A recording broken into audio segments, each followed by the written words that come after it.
СМС кімнен екен? Айлық деген сұлу қыздан ғой. Рас па? Я, рас. Жан, кеше әлеуметтік желіден әдемі көйлек көрген едім. Аса қымбатта тұрмай, алайықшы.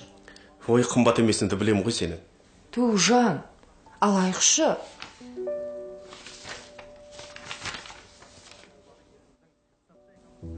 Сен көйлегіңді қоя тұр. Ағайын туыстарымды сағындым. Ет асып дастархан жайсаңшы.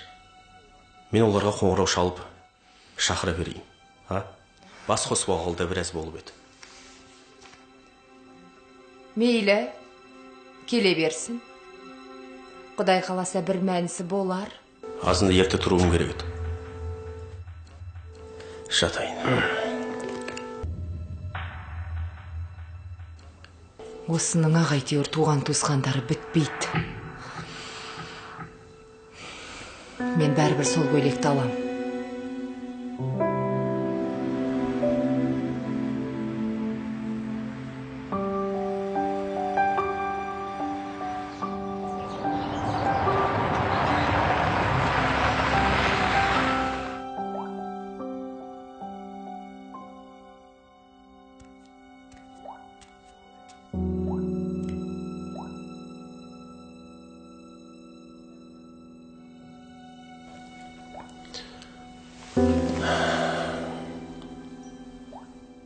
Қонақтарға дастархан дайын ба? Туыстар кәскеп қалады. Ештен әзірлеген жоқпын.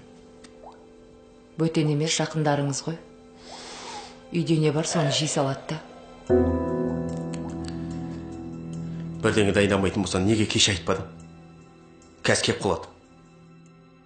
Енді не істейміз? Оларға қоңырау шалып, келмесін деп айтыңыз. Бітті сонымен. Бөтен емес, туған туысқандарыңыз ғой. Сүннет деген ойдамын.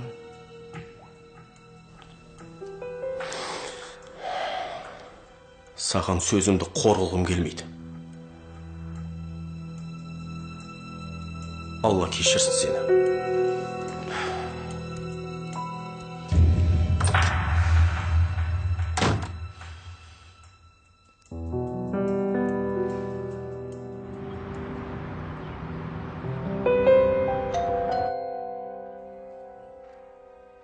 Ашық кіре бер.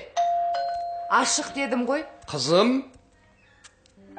Пап, мам, қалайсыздар? Ой, аман есен. Күйеу бала қайда? Қазір бір жерге шығып кеткен еді. Келіп, отырыңыздар. Мынаны қоя сал. Кеше өзі қонаққа шақырып, енді өзі жоқ болғанын қызық болды. Сіздер отыра тұрыңыздар. Мен қазір шай қойып келем.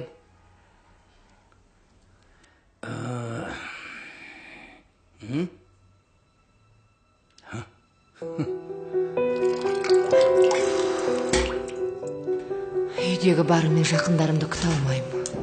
Жоқ, оларға тура келмейді. Күйеуімнің туыстары болғанда бір мәнісі болар еді.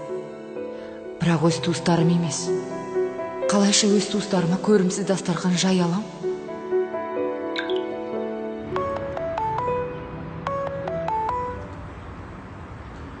Да. Алло.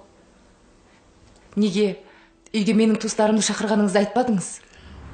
Сен туыстарым мен менің туыстарымның екеуінің не айырмашылығы бар? Өтінем сізден. Дастарханға қоятын үйде ештеңе жоқ. Ештеңе даярлаған жоқпын. Дайын тамақ сатып ала келіңізші. Мен қазір үйден ұзақтамын. Сосын олар бөтен емес. Сенің туыстарың. Менің туыстарыма бермекші болған үйдегі бар нәрсемен оларды да қонақ ет. Бұл саған өмірлік сабақ болсын. Менің де туыстарымды құрметтеуді үйрен.